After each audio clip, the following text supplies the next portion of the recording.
We now have an absolute colossus of theatre, and that's a cliche. But colossus means that immense, great, expansive in vision, walking tall. And that is what Ratan Thiyam is, a Manipuri playwright and theatre director whose work is known and celebrated across the world. Although, much like what Astha Debu said yesterday, his predicaments, the absence of focus on art and culture and theatre and drama in India, makes us value our colossuses less than the world celebrates them. To discuss his work, his vision, and this peculiar conundrum of a prosperous country that does not value its artists, ladies and gentlemen, please welcome Ratan Thiyam and Tarun Tejpal.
One of the unhappy tragedies of a lot of us in this country is that we don't end up, as Shoma just said earlier, exposing ourselves to imbibing and learning from our own great contemporary masters.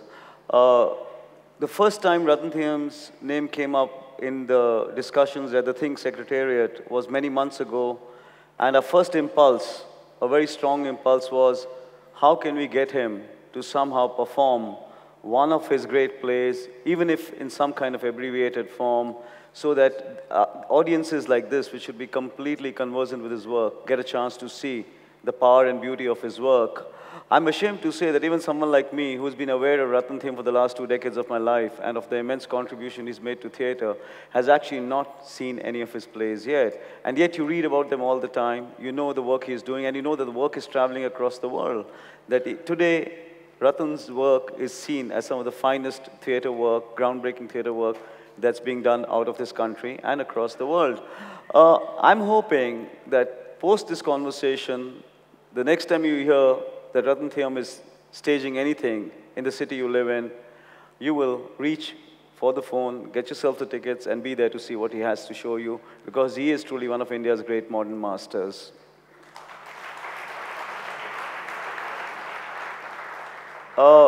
Ratna, I'd like to start by taking you back to the year you finished at NSD in the mid-1970s.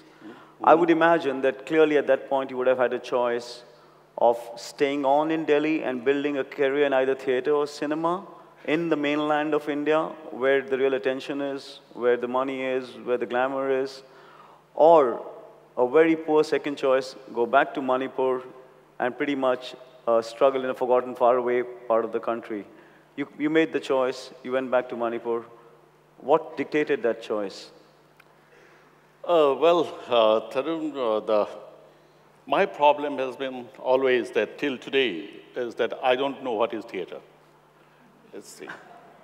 And it is perhaps this which always push me in working and compel me working in theatre, because theatre is such a vast subject, and it always depends on the kind of experimental work you are carrying out of theatre and to make theatre. And the next thing is that quite a lot of socio-political, economical, religious factors are involved in this. You know, the performing arts in India, the scenario in India, particularly theatre economics in the last 65 years has never been worked out. So if you are coming in theatre, that means that you have to forget the popularity, number one, you have to forget the money, number two, you have to forget everything and come in theatre. But why theatre? because I think that theater is, again, a very difficult type of art form which cannot be defined properly. It is like what? Like an orphan or illegitimate child, a product of many art forms. You see, so what happens really is that that's why it becomes very, very powerful and one of the strongest medium of expression in art. And also, at the same time, it can really bring quite a number of fresh theories and practice all the time when you express it to the performance. And also, why I was not going to film or not going to other profession was because I think I was very much in a hurry to experiment with many of the traditional forms for the contemporary relevance. And so the interaction between the contemporary performing arts and traditional performing art forms was very much, I mean, as an interest, as an area of interest for me. I have developed when I was in National School of Drama. We were all trained as in the Western or Occidental theater. But at the same time, because when you have to reach to the people, then it has to be in the language of the common people. So whatever common people will understand, we have to go with that. The other thing is, again, I belong to a small place, Manipur. Well, what is Manipur then? Its language is spoken by around about 25 lakhs of people, and also some part of Bangladesh, some part of Tripura, some part of Kasar, and so on.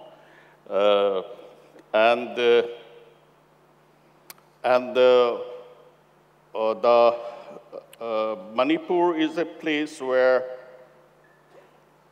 in a road construction like Kasar Road takes 65 years. So Manipur is a place where we don't have a factory, corporate houses, industrial houses, job. So why did you choose to go back to Manipur? You had, having finished at NSD in the mid-1970s, when the boom in cinema, in the visual arts, in television was coming, was just beginning. Why did you then choose to go back to Manipur, which in a real sense held very little scope of a future? Because it was very, very important for me that the understanding, the communication, to establish the bridge of communication between what is happening in Central and what is happening in Manipur. And theater is one of the strongest medium. And that too a medium where when the system is going wrong, then the protest is there through theater. So I thought that it will be a good thing to do theater, going back over there, and make the issues. Say like some of my plays, like so what was the struggle, Ratan? You went back to Manipur. You must have been in your mid-20s. How did you set about getting theater going for your own self, the kind of theater you wanted to do? Well, it is most of the time, during that was the time when we had quite a lot of problems politically. And that problems was very much to do with the younger generation, the anguish, the anxiety, and the other aspects are where we don't have any kind of, as I have told you, any kind of industrial houses. We are jobless. Did you have a rich father? Not at all. So how can it be? No. No, so I mean, that's why I wanted to know, what was the struggle of going back to Manipur and trying to work with a very difficult art form which requires a lot of money? I mean, you can be a writer anywhere, you just need a pen and paper, but to be a theater director means you need to have a great deal of resource. So what was the struggle there? Well, the struggle is that I'm still struggling. It's not easy to work in theater. It's easy when, you see, today, I would like to do a production, a new production of good standard, good quality, and so on, and I will need 10 lakhs of rupees or 15 lakhs of rupees for that. In case if it is an international production, it will go on 20, 25 lakhs of rupees. But from home, I will get this. It is always there, it is same. You know, whether it is at that time or it is this time. So but it is very, very easy to say. You know, when the minister from Andhra Pradesh, you know, his daughter's wedding, is spending 3 crores in Mandapa, and 80,000 guests are invited. You know, the food is prepared for that. But I don't get 20 lakhs of rupees for my international production. That is where theater is now. So, you see, it has been always there. The struggle is always there. But, you know, the love for expression, number one. Number two, the love for, you know, writing as well as expressing it through performance, and also experimenting, endless experimentation. All this put together, and the protest. The best thing of theater is that you can protest. In a sense, would you agree with me if you would say, which I believe in, that fundamentally all art, all good art is political without being overtly political? Yes. Would that be right? Of course. Political with art into it, plus aesthetics, plus nowadays is a miracle. As a playwright, and when you were in NSD, I think it's been commented of you already by many of the people who've written on your work. You seem to be someone who's influenced a great deal by Brecht and his political theater. Is that an accurate assessment? Was he an inspiration for you? Yes. To a certain extent, you know, that was a time when we were also studying, doing plays like Danton's Death, which is a French Revolution play. And also, of course, Brecht is always there. Brecht is always very good. And so different type of, let's say, ideas which were coming up. But it cannot happen because I was a student in National School of Drama. I can't do anything. But those are the ideas which I brought back to myself with me. But trying to do it through another kind of medium, which is mixing up with my tradition and the ancient wisdom. There are many things which goes put into, because tradition for me is one of the greatest things that I admire in my life. Without tradition, I'm nowhere. And whatever I draw and whatever I experiment, I put in my production is drawn heavily from tradition and make it, workable for the present situation. Because tradition for me is not a stagnant water. It's coming down as a waterfall. It knocks to the socio-political, economical aspect called huge rocks and stones, and then takes its own current, own flow in the streams. It's a living thing. It's a living thing for me. So it flows to the future. So when it is like that, the tradition is coming, but the situation. Just to interrupt you for a minute, when you say tradition, in your own case, was this tradition dominantly the received tradition of the Northeast and Manipur, or was it for you the received theater traditions of the entire subcontinent?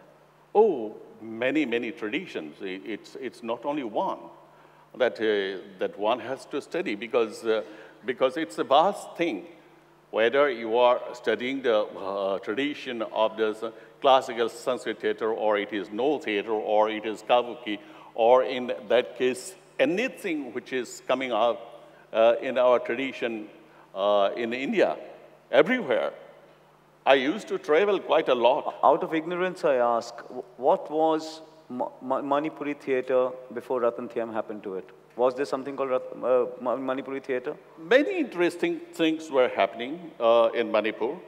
The latest, when I joined National School of Drama, the latest happening was the emergence of the abstract theatre in Manipur. And UNESCO. Yeah, UNESCO, Beckett, and so on.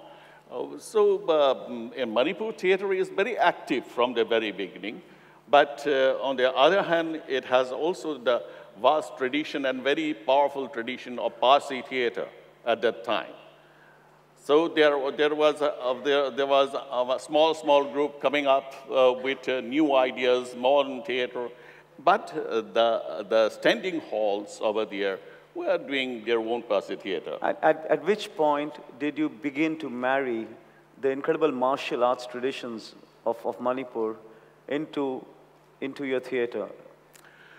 Well, martial art is not, I have not taken martial art as it is, as a technique or anything.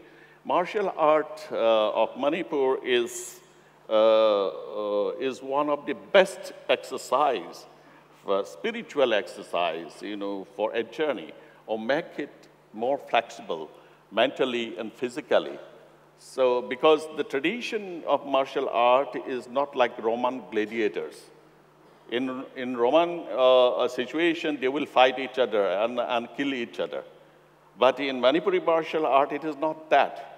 It is the spiritual depth, it is the spiritual journey, and how he is conceiving it inside and how he is putting it inside is the way that they select a general.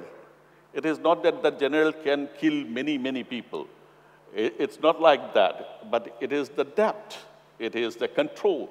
And so I saw that, it will be a very good exercise and a good way of taking up martial art and putting into the actors training program.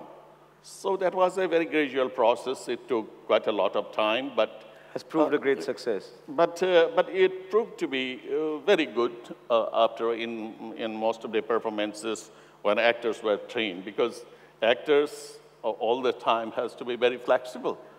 You made a very a highly ingenious choice of minimizing words in your theater productions. You intuitively understood, I think, that if you had to take your plays across the world, given that the language, Manipuri-speaking language, people were no more than 2.5 million, you actually created more and more of a great visual spectacle, and your communication became more and more visual. This whole process, was that in some sense detrimental to the written language and the use of written language in your plays? Look, the process of entering on stage or penetrating the space is the problem. It may be the problem of words, it may be the problem of sentences, it may be the problem of the actor, it may be the problem. It's a problem. You see, until and unless we choose it properly and we train it properly, it has been a change. I've been performing worldwide and have, at many times, the organizer, particularly in the international festivals, they would put up the subtitles. They asked me to give the whole text. Then I tell them that no, it's not possible for me. Even if I have all the text, you have to run it this much, because I don't want to distract people looking at my production. They go on reading, and by the time they finish the reading, the action is gone. Action is over. So I would like them to see the action taking on stage, because stage is space-oriented, and where it is the entire soundscape is working, the light is working, the movement is working, the words, particularly in some of the productions, the words and its sound. The sound, the tuning of the word itself, is strong enough to make people understand that what it is happening.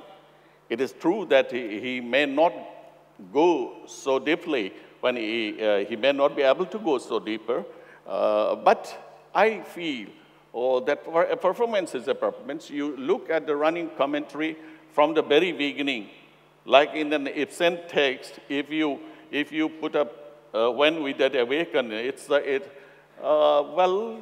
entire performance is in the text, okay? But you are not looking at the performance. So it is very difficult for me to accept those kind of things. But to be able to make it convincingly expressed, I think that the way that the subtlety has to be brought on stage, the way that the space has to be penetrated, the space has to be given, left and right, and create something with your designs. And also, in my production, you'll see that it is a kind of paint and erase method. I don't put many of these big sets over there. I bring the properties, I bring some of the big properties, small properties, and so on, and then I create the entire design over there. I paint that.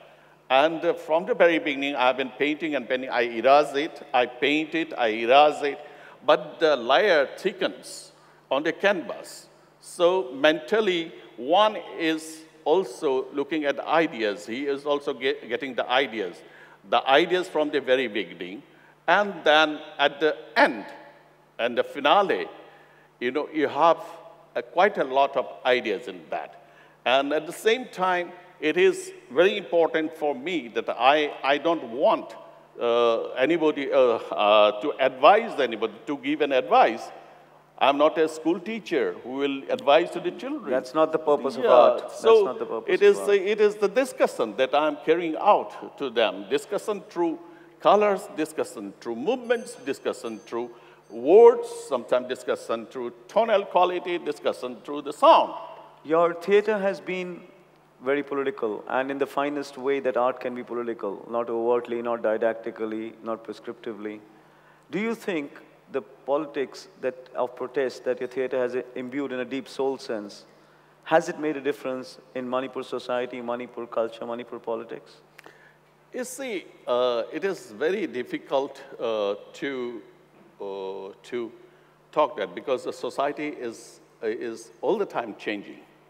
It may make an impact, but after which, again, the time changes, the society changes. From Imphal onwards, Imphal is a very strong political play, very strong. It speaks really directly many things about what is happening in Imphal during those days. So all the problems in Imphal. But from that onwards, I could see it's changing. So to cope with the changing situation, I have to also adopt, many type of plays, because I don't do, I think, a production for the sake of doing a production. I will be always looking forward the instigation or injection given by the political situation, sometimes by the history, sometimes by this and that, and something which is going to flare me up. And that is where I start writing plays, or that is where I pick up some plays and try to adapt it for the situation. You're renowned for having married traditional forms from a variety of sources and contemporized them, ignited by urgent political and social thought. And so critics around the world deem your theater to be epic theater. Before we go off, if you can in just 1 or 2 minutes tell us the source and the inspiration for writing what many think is your most famous play, Chakravyuh. Well, Chakravyuh has many angles. But one of the most important things, source of inspiration, if it was America, it was Russia. I took the Kauravas and Pandavas, Russians and Americans, and they fought in Afghanistan. You see, so, and that, it has an impact to the younger generation. So is Abhimanyu is there. So there are many angles. And also, I was trying to understand the political Cold War going on everywhere else. Writing Chakravyuh and doing Chakravyuh was a very, very difficult but a very enjoyable situation, understanding the world politics. And immediately after the war, Second World War, the changes which are coming up and the gap of communication between the younger generation and the elder generation has been already started, and it was really going to become, I thought, it should not become an abysm or something like that. So I tried to mend, the whole situation like that. But this source of inspiration has been from America and Russia. Though Mahabharata itself is Indian. Sure. Is there any chance if you can find those 10, 15 lakh rupees that you will put up a production next year, I think, for our audiences? You see, I would like to say one thing. You see, that won't solve the problem. The problem lies with the big agencies, and particularly with the government of India. The government of India is giving me a salary of 10,000 rupees per month. So I get 10,000 rupees, and my actor gets 6,000 rupees. So, and then if it is like, if it would have been, it is a very democratic kind of decision taken by the government of India. Everybody should get, all the gurus, whoever is working in the field of arts, should get 10,000 rupees, and those who are working as an actor, dancer, and so on in the repertory should get about 6,000 rupees. Thank God, Pandit Ravi Shankar doesn't include in that, and they don't apply. So there is no differences. It's over-democratic situation in India, in the field of arts. No quality, nothing. Just you are given this much and you should be satisfied with that. The bureaucratization of art. Yeah, the whole thing is that, so by giving me 15 lakhs rupees today, you see, Tarun, I will be able to do only one production, but what will happen to my next production? We have to find out a policy for that. You see, if you look at the whole situation, we don't have a National Philharmonic Orchestra. We don't have a national theater. See, we had Mr. Manish Tiwari here yesterday. We will now bear upon him to enact a policy that's more creative where theater is concerned. I know it's a big problem. We've been wrung out 4 times. This conversation could go on for another half an hour. Thank you, Ratan, for coming here. I just want to say that forget the money end of it. And I mean, this is again a reminder that some of the most important and valuable things in civilization have always existed way outside just the ambit of the gathering, the acquiring and consuming of money. What creates civilizations is really great art and great thought, not just the endless accumulation of money. Ratan, who's here with us, is one of the great exemplars of what that means. Thank you, Ratan, for being here with us. Thank you.